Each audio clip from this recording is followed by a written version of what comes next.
Isa na namang sasakyan ang nahulikam na nag-counterflow sa Skyway. At bago pa gumulong ang investigasyon, agad ipinag-utos ng Transportation Department ang habang buhay na pagkansela sa lisensya ng driver. Nakatutok si Von Aquino.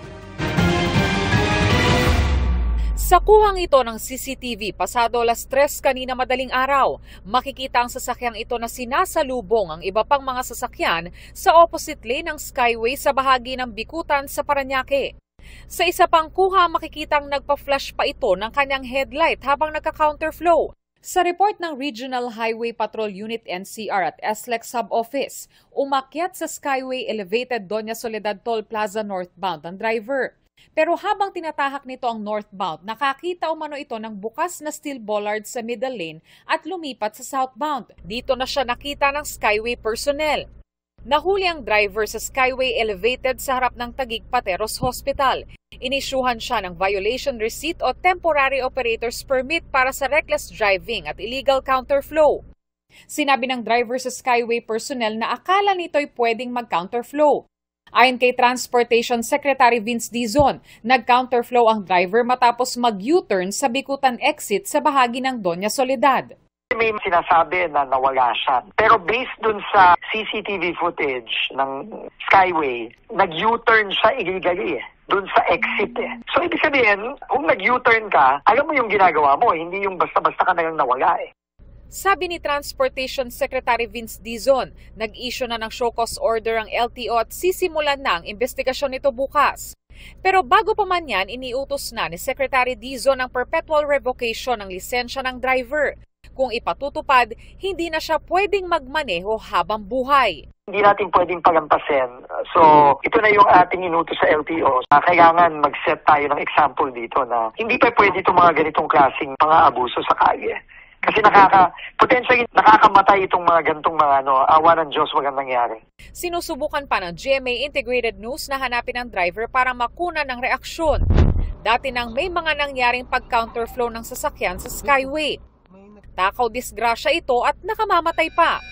Paalala ng DOTR sa mga motorista, maging responsable, sumunod sa batas trapiko at mag-ingat dahil buhay ang nakasalalay sa pagmamaneho. Privilege ka ng lisensya, hindi yung karapatan. Ibig sabihin, kapag hindi ka sumunod, pwedeng-pwede yung tanggalin sa'yo, yung pribilehiyong yan. Para sa GMA Integrated News, Von Aquino, nakatutok, 24 oras. Babala po mga kapuso, sensitibo ang susunod na balitang inyong mapapanood. Sa General Trias, Cavite, nahati po ang katawan ng isang lalaki matapos masagasaan ng kotse at makaladkad pa ng truck. Nakatutok si Jonathan Andal. Oh my God! Naputol yung katawan niya! Nahati sa dalawa ang katawan ng lalaking ito matapos masagasaan ng kotse at truck kagabi sa Barangay San Francisco, General Trias, Cavite. Bumaba noon sa bus ang biktimang konduktor at patawid na sana para gumarahe nang mabangga ng isang kotse at nakaladkad pa ng kasalubong na dump truck. Nahabol ng mga pulis ang kotse at agad inaresto ang driver. Hinahanap naman ang driver ng dump truck. Tumangging magbigay ng panayam ang General Trias Police at hindi rin kami pinayagang makausap ang suspect. Sabi ng kapitan ng barangay na nakakasakop sa lugar, hindi ito ang unang beses na may nadisgrasya sa naturang highway. Makikipagtulungan din kami sa aming LGU, siya sa provincial, para magkaroon kami ng rumble strips. Pagdadagdag ho ng mga early warning device namin. Yun hong pagpapintura ulit ng mga panibagong pedestrian lanes. Para sa GMA Integrated News, Jonathan Andal, nakatutok, 24 oras. Isang nanay at kanyang sanggol ang nasawi sa pamamaril sa San Pablo, Laguna. Nasagip naman sa Zamboanga City ang halos 40 biktima ng human trafficking na umano'y ipupuslit sa backdoor palabas ng bansa. Ang iba't ibang krimen sa bansa sa pagtutok ni Jonathan Andal. Sa loob ng wooden hull cargo vessel na paalis sa Zamboanga City, nadatna ng Anti-Trafficking Task Force ang nasa 38 individual, kabilang ang 4 na menor de edad.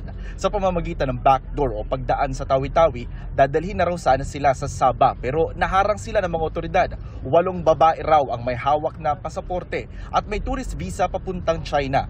4 daw ang umaming magtatrabaho bilang domestic workers. 3 suspect na umunoy recruiters ang kasama. Ayon sa Department of Migrant Migrant Workers Region 9, nakakuha sila ng impormasyon tungkol sa human trafficking kaya minanmanan nila ang grupo. Nasa kustodiya na ng DSWD Region 9 ang mga biktima. Ilan sa kanila planong sampahan ng reklamo ang mga recruiter. Sa San Pablo City, Laguna, pinagbabaril sa inuupahang bahay ang 30 anyos na babae at ang kanyang 7 buwang sanggol. Parehong nasawi ang mag-ina. Sugatan ng 58 anyos na ina ng biktima habang ligtas ang kanilang kasambahay. Ayon sa pulisya, biglang pinasok ng isang armadong lalaki ang bahay at pinaputokan ng mga biktima na nooy naghahapunan. Posibleng planado raw ang pagpatay dahil may mga nagpabalik-balik na nakamotorsiklo sa lugar. Natagpuan din ang ginamit na direhistradong motorsiklo sa katabing barangay. Ayon sa kapatid ng biktima, wala silang alam na kaaway o personal na kaalitan ng biktima. Arestado sa isang operasyon sa Cotabato City ang 38 anyos na babae at kanyang 16 anyos na anak. Nakuha sa mag-ina ang 10 pakete ng hinihinalang shabu na may street value na mahigit 3 milyong piso. Nakatakdang i-turn over sa CSWDO ang minor de edad habang sasampahan ng reklamo ang ina. Para sa GMA Integrated News, Jonathan Andal, nakatutok, 24 oras. Namahagi ng doxycycline sa mga residente ang mga otoridad sa Navotas bilang pangontra sa leptospirosis. Paalala naman po ng DOH, dapat mayroong reseta ng doktor bago uminom nito. Nakatutok si Jamie Santos.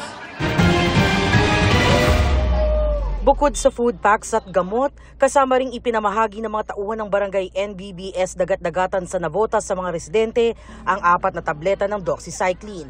Utos daw ito ng Navotas City Health Office para sa mga lumusong sa baha. May kalakip na leaflet na may gabay sa tamang pag-inom.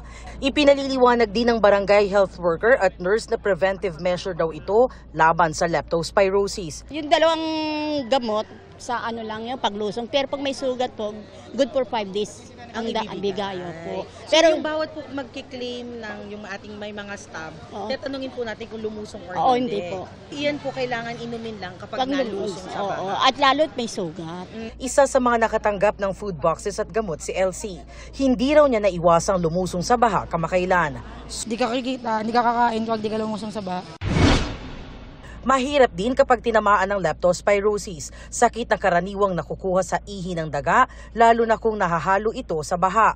Ayon kay infectious disease expert Dr. Ron Jean Solante, kapag may sintomas gaya ng kaunti lang ang ihi, pananakit ng katawan at binti at pamumula ng mata, agad magtungo sa ospital dahil wala itong mabisang lunas sa bahay. Pag mayroon ka ng ganung sintomas, that's more or less moderate to severe na yan eh. So, kailangan mo ng antibiotic niya na ipadaan sa swero. Kung malayo kayo sa hospital, or especially sa mga area na very low ang access, siguro by the time na mag-unang may mga sintomas na kayo, mga nag-lepto, alam niyo na sumugod kayong pumupunta sa hospital, it will really take time pero mas maigi na magpunta na lang kaysa yung severe na. Bagamat doxycycline ang antibiotic na palaging ginagamit laban sa leptospirosis para sa mga lumusong sa baha, may sugat man o wala, paulit-ulit na babala ng Department of Health, dapat may reseta muna ng doktor bago uminom nito. Hindi kasi OTC o over-the-counter ang doxycycline at kapag mali ang pag-inom, pwedeng mawalan ito ng bisa at magdulot ng mas matagal o mas malubhang sakit. Nakadepende ang tamang pag-inom sa exposure o antas ng panganib ng taong lumusong sa baha. Sa ngayon, nasa 130 cases ng leptospirosis ang naitala sa San Lazaro Hospital nitong mga nakaraang linggo. 15 ang nasawi. Pero ang tingin ko dito, hindi ito aabot sa yung health emergency. If we are going to extend yung incubation niya na 3 weeks, mukhang meron pa rin tayong mga kaso next week, beginning next week, pero hindi na ganun kadami ito, pakunti-kunti na lang. Para sa GMA Integrated News, Jamie Santos, nakatutok 24 oras.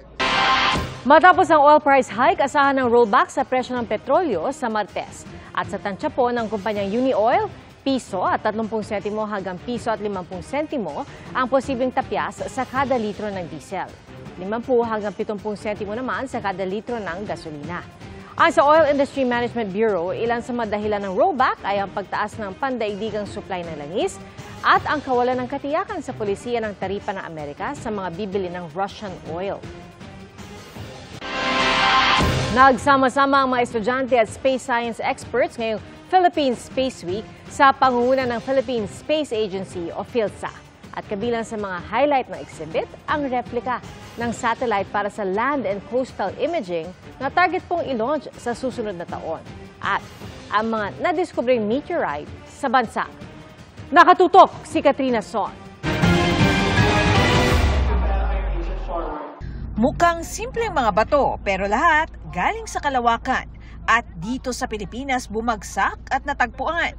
Yan ang mga meteorite, gaya ng Pampanga meteorite, Bondok meteorite at Pongo meteorite. Mayroon pang meteorite mula sa buwan at sa planetang Mars. Tampok ang mga iyan sa ginaganap ngayong Philippine Space Week exhibit sa Quezon City. Sino-showcase namin yung 6 out of 7 Philippine meteorites. Parang ordinary rocks lang sila sa unang tingin. No? So ang ginagawa namin, sinashare namin kung ano yung significance nila, yung history nila. Bukod sa mga meteorites na makikita rito, makikita mo rin dito itong tinatawag nila na the original astronaut space pen. Ano nga ba ang kaibahan ng ballpen na to sa ibang mga ballpen? Yung ballpen kasi natin dito, pag binabaliktad mo, minsan hindi na nakakapagsulat, pero yung ballpen daw na ito, kahit bali-baliktarin mo man at nasa kalawakan ay makapagsusulat pa rin daw ito. Layo ng exhibit na ilapit sa mga Pinoy ang halaga ng pag-aaral at pagtuklas sa mga yaman at hiwaga ng kalawakan. To promote awareness on space science and technology, gusto nating i-highlight yung mga contributions ng mga Filipino scientists and engineers. Tampok sa exhibit ang ilang aerospace engineer mula sa Ateneo de Davao University at ang mga ipinanlaban nilang Philippine-made rockets, gaya ng Cebol rocket at Cyclab rocket. Proud daw sila na mapabilang sa International Rocket Engineering Competition sa Texas noong Hunyo. We were actually the first and still currently the only team joining this competition. It's something that could spark the future for Philippine aerospace, since right now I think we're focused more on satellite making and development. Must-see rin dito ang replika ng ilulunsad na satellite para sa land and coastal imaging. Itong satellite na ito is target i-launch next year sa space, and yung mga applications niya ay for coastal monitoring, agriculture, national security, and disaster risk reduction and management. Para sa GMA Integrated News, Katrina Son, nakatutok 24 oras. Kita po sa drone shot na ito ng Philippine Coast Guard ang barkong nasa laot pa rin ng Siruma, Camarines Sur. Ayon sa PCG, tumagilid ang barkong LCT Golden Phoenix matapos sumadsad sa dagat noong Huwebes, bunsod ng malalakas na hangin at alon. Walang nasaktan at ligtas ang lahat ng 13 Filipino crew ng barkong may kargang construction materials. Wala ring naiulat na oil spill o pagtagas ng langis mula sa barko, pero patuloy itong minomonitor. Sa dalawang magkahiwalay na insidente sa Bohol at General Santos City, truck ang bumangga sa tulay. Yan po ang mga disgrasya sa probinsya na tinutukan ni JP Soriano. Patay ang isang pahinante matapos maipit ng bumangga ang sinasakyang delivery van sa isang truck sa Cadiz City, Negros Occidental. Sugatan naman ang van driver. Ayon sa pulisya, biglang tumawid sa kalsada ang isang kalabaw at nasagasaan ng van. Dumiretso ang van sa kabilang lane at bumangga sa kasalubong na truck. Namatay din ang kalabaw. Sa Antequera, Bohol, isang truck na may lulang 5 pasahero ang bumangga sa isang tulay. Ayon sa pulisya, maghahatid ng Bermuda Grass ang truck nang mawalan umano ng kontrol sa preno ang driver, kaya bumangga sa Dorol Bridge. Dead on arrival sa ospital ang isang pasahero, habang ang iba ay patuloy na ginagamot sa ospital. Duguan at nakahandusay sa kalsada ang mga biktimang tumilapon mula sa isang pickup truck na bumangga sa gilid ng isang tulay sa General Santos City. Isang lalaking pasahero rin ang nahulog sa sapa, habang isang babaeng senior citizen ang dead on arrival sa ospital. Ayon sa pulisya, papauwi na mula sa isang resort ang mga sakay ng van, pero may pumutok daw sa sasakyang hanggang nawalan ng kontrol ang driver. Tinitingnan din ng pulisya ang anggulong overloading. Posibleng maharap sa ilang kaso ang driver na sinusubukan pang makuna ng pahayag, gayon din ang mga sakay nito. Sa Bambang, Nueva Vizcaya, bumangga ang isang pampasaherong bus sa isang pickup. Patay ang driver ng pickup matapos maipit. Ayon sa pulisya, nag-overtake ang bus sa isa pang sasakyan kaya sumalpok sa pick-up na nasa kabilang linya. Nakikipag-ugnayan na raw ang kumpanya ng bus sa pamilya ng biktima na wala pang pahayag. Para sa GMA Integrated News, JP Soriano, nakatutok 24 oras. Tinatayang aabot sa 10 milyong piso ang halaga ng pinsala ng sunog kagabi sa isang bahay sa Quezon City. Nakatutok si Bea Pinlac.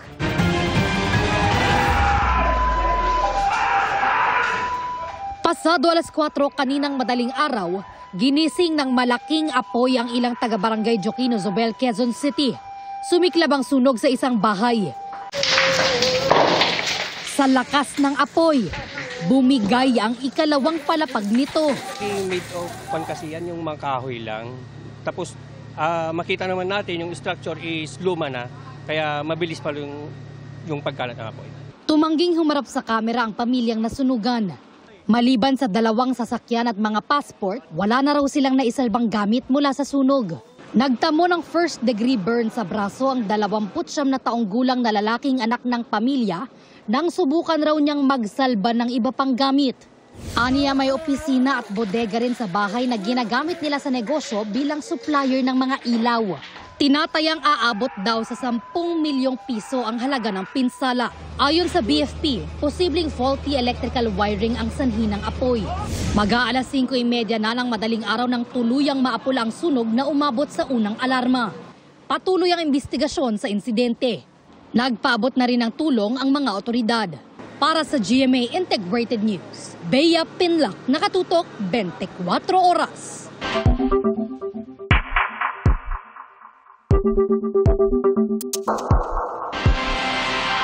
Tingin na isang dating maestrado ng Korte Suprema, hindi labag sa konstitusyon ang initiation proceedings sa impeachment na ginawa sa loob ng isang araw sa isang taon, tulad ng nangyari sa 4 na impeachment complaint laban kay Vice President Sara Duterte. Nakasaad daw kasi sa saligang batas na not more than once a year. Pero ibang tingin ng isang grupo. Nakatutok si Ian Cruz. Sa social media post ni dating Supreme Court Associate Justice Adolfo Azcuna, isa sa mga nagbalangkas ng 1987 Constitution, nagka-eureka moment daw siya tungkol sa definisyon ng one-year ban rule kaugnay sa impeachment proceedings. Batay sa saligang batas, walang impeachment proceeding ang maaaring i-initiate laban sa iisang opisyal more than once within the period of 1 year. Sabi ni Azcuna, hindi sinabing not more than 1 a year o hindi mahigit isa sa isang taon, kundi not more than once a year o hindi mahigit isang beses sa isang taon. Ang 4 daw na initiated complaints, ginawa ang initiation sa iisang araw na niya'y may tuturing na ginawa once o isang beses lang sa loob ng isang taon. Ibig sabihin daw, ang initiation proceedings na nangyari sa loob ng isang araw sa loob ng isang taon ay hindi umano labag sa Section 3, Subsection 5 ng Article 11 ng Konstitusyon. Ang rason daw ng once-a-year rule ay para malimitahan ang panahon na makukuha mula sa official duties ng ini-impeach na opisyal at ng Kamara. Ang multiple days daw ay kumukonsumo ng mas maraming araw, ngunit ang multiple o maraming reklamo na hinarap lahat sa loob ng isang araw ay kumonsumo lamang ng isang araw sa kasalukuyang mga kaso, kahit pa raw gamitin ang new definition ng pag-initiate ng impeachment. Ang 4 na impeachment complaint kay Vice President Sara Duterte ay initiated o pinasimulan sa isang araw ng sesyon ng Kamara noong February 5, 2025. Sinisika pa ng GMA Integrated News sa makuhang panig ng iba pang legal luminaries at mga mambabatas ukol sa tila bagong definisyon ng initiation ng impeachment proceedings sa pananaw ni Azcuna.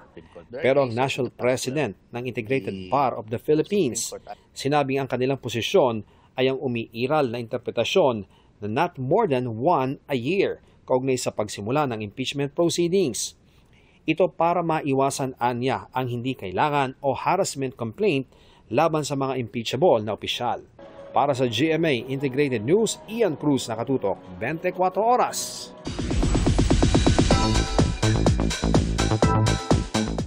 Ika nga ng maraming teamwork makes the dream work. Kaya ang kapuso couple na sina Dennis Trillo at Jenny Mercado may kakaibang take rito.